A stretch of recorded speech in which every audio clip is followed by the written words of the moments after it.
As the fighting between Israel and Hamas escalates after the militant group's bloody attack in which they killed scores of Israeli civilians and took many hostages, politicians, public figures, and activists here in the U.S. have clashed over how to respond.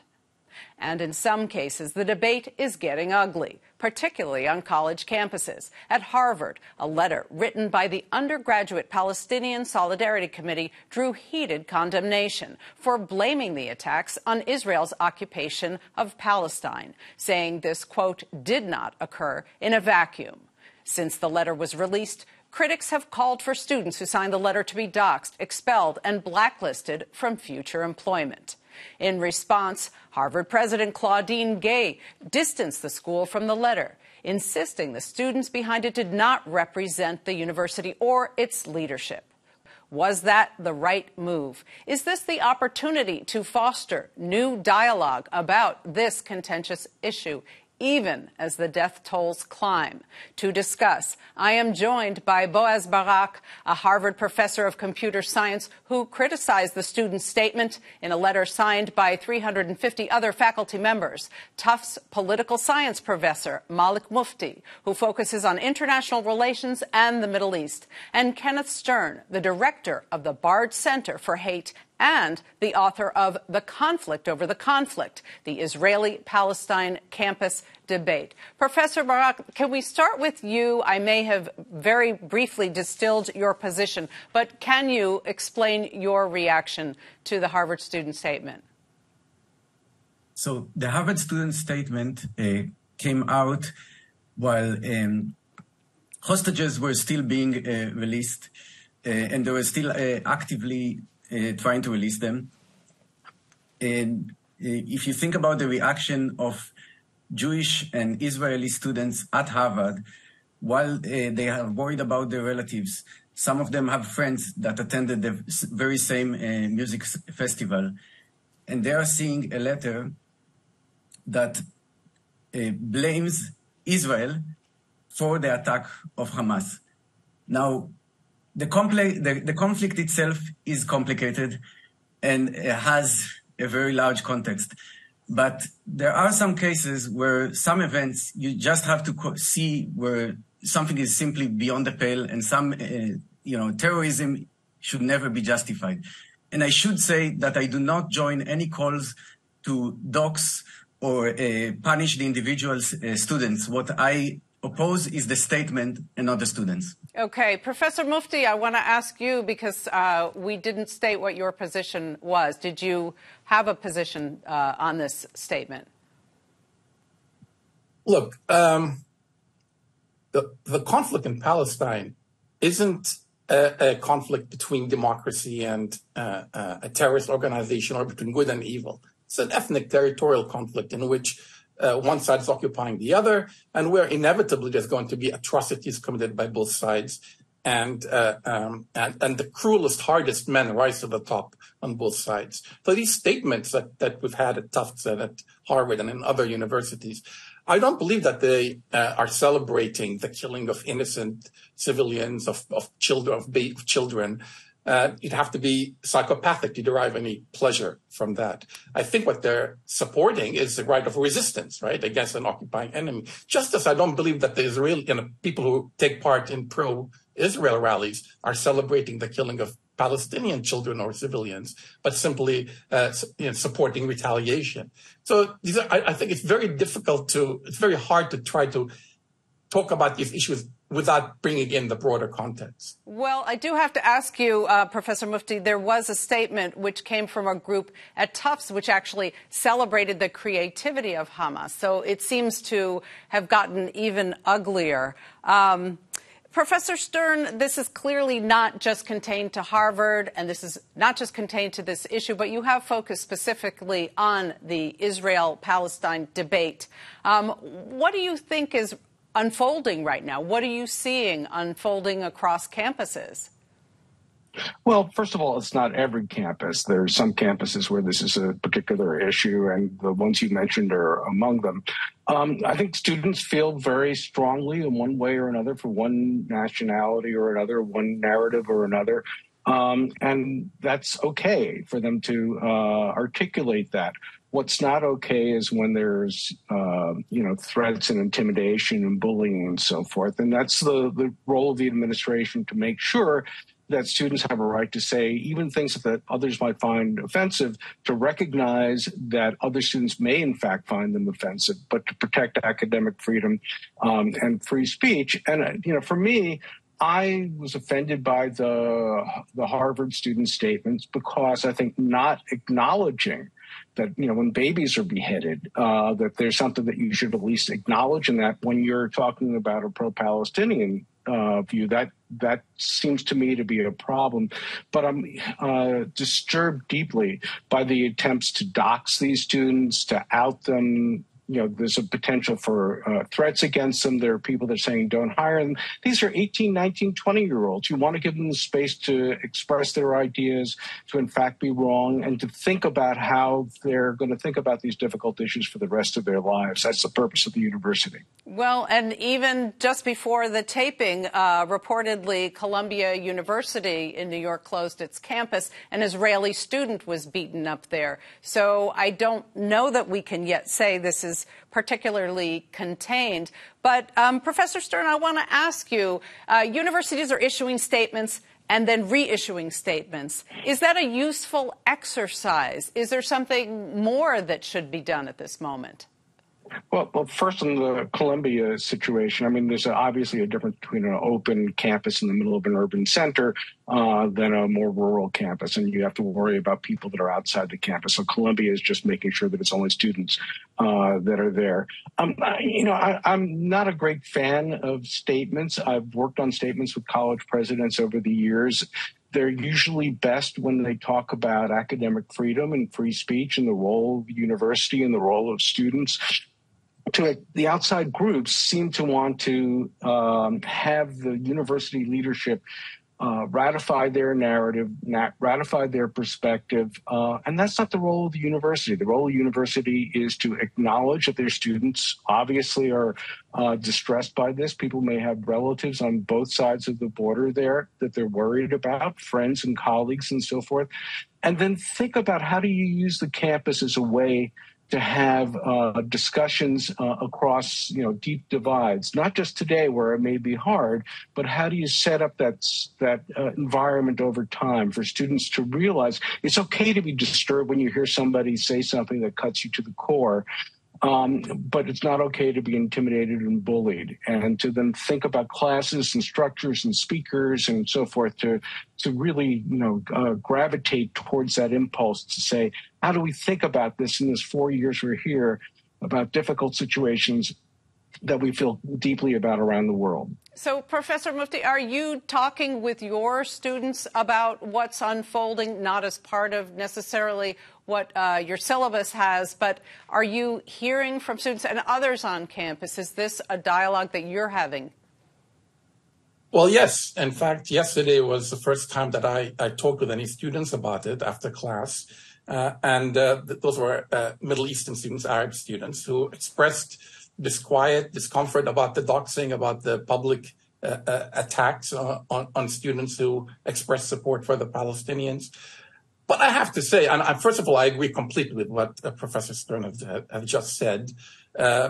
It's not, the whole idea of university administration is trying to appease every possible community and every possible group by issuing these kind of bland statements and then trying to shift a little bit on the other side. It's not very helpful. The role of the university is indeed to create a space where people's sympathies and standpoints are respected, but they're allowed to engage with each other, to be exposed to opposing standpoints and sympathies, to engage with them in a civil manner, to be sure. And that's our job as faculty and as administrators, to make sure that we create that kind of environment.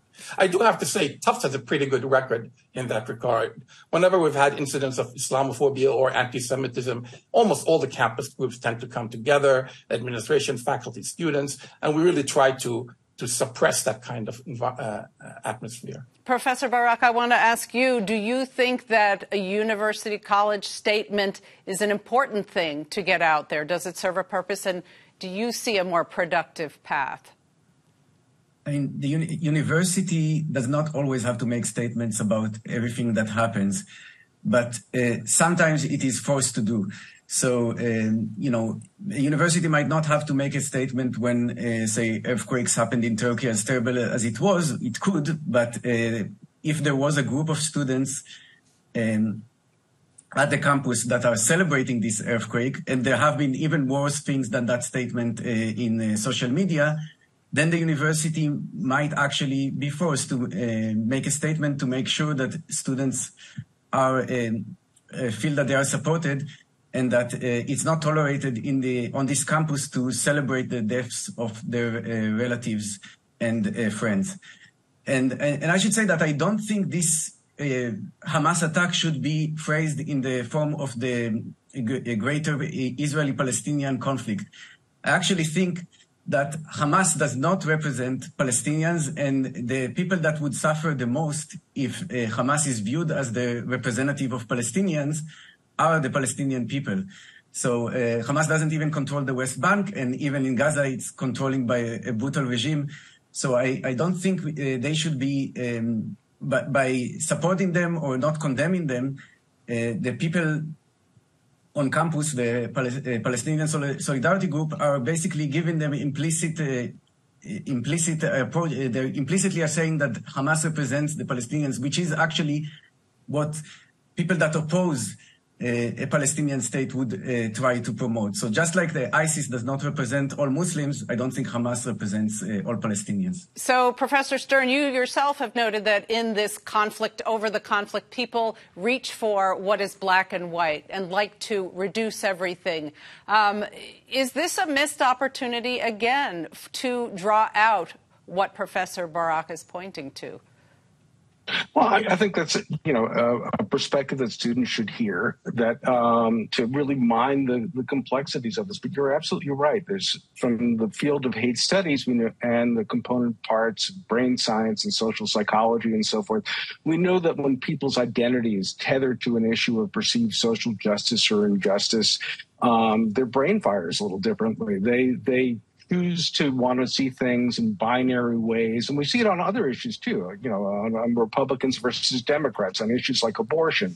And we try to make the world simple. We try to make justice only on our side and injustice completely the story of the other side. And we avoid looking at evidence that contradicts our a priori beliefs. And in a way, that's the greatest opportunity. Again, maybe not while everybody is seeing the news at the moment and so forth. But, over the long haul, to use cases like this to get students to really see the complexities. And what I tell them is that when you see a simple solution to a complicated problem, it's usually the wrong answer. And you have to really expand looking at what you're thinking about. You have to also have the emotional empathy to think about, gee, there's this other group of students that has this different point of view. Why are they thinking that way? How could I have the emotional empathy to put myself in their situation? I may totally disagree with them. And if I'm going to oppose them politically, don't I really have the opportunity to really understand them better if I do that? So there's a lot a university can do to mine issues like this to improve education. Rather than just a statement. And so, Professor Mufti, some might say this is a discussion that isn't centered around the people who are directly affected. This is just it's unfolding at elite colleges and campuses. But is there something deeper at stake here?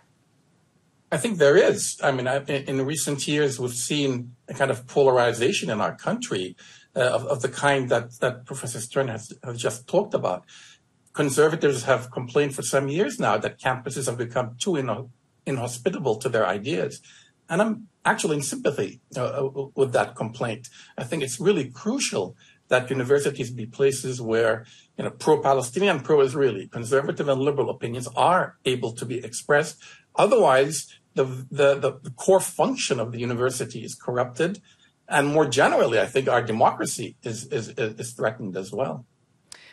Do you think, Professor Barak, that college campuses have any means of grappling with the intense misinformation which flies around, which everyone consumes, but which intensifies these divides on campuses? I mean, I think college campuses are as exposed to misinformation as any other public sphere in the US and elsewhere. But we do have the ways to promote debate, and I do think it is important to debate opposing views. And I just think that rejecting terrorism needs to be a premise in order to have a discussion. We can have a discussion about, for example, the boycott, diversion and sanction, the BDS movement, which I, personally do not support and oppose, but I can respect people that support it. But I don't think we can have a discussion of, killing babies, pros and cons. Right. And so, Professor Stern, when I talk about, are there deeper stakes here? Are we talking about, I think, fueling anti-Semitism, fueling what we're seeing, attacks on individuals, doxing, all that sort of thing? Where does this lead? Well, I'm worried about those things, and not just on the campus. If you look historically, going back to the Second Intifada in the early 2000s, whenever there was fighting involving Israel, there was an uptick in attacks on Jews in Europe and elsewhere, and the campus was no exception. The prior Gaza conflicts tended to happen when school wasn't in session, so that was less of a concern than now. But, security and the safety of students, their physical safety is a priority. But again, I think that ultimately the role of the academy is the key here, and to remember that what you're doing is trying to create another generation of students who have a respect for academic freedom, to have a respect for free speech, to have emotional empathy, to have respect for democracy and the free speech component of that particularly, and to go and defend their opponents, even if they find that what they're saying vile, when others are trying to deny them employment or to put them in harm's way. And perhaps that is a campus. Right. And to learn the skill of conducting discussion debate, which is something they are there to do. We have to leave it there. Professor Boaz Barak, Malik Mufti, and Kenneth Stern, thank you all very much. Thank you. Thank you.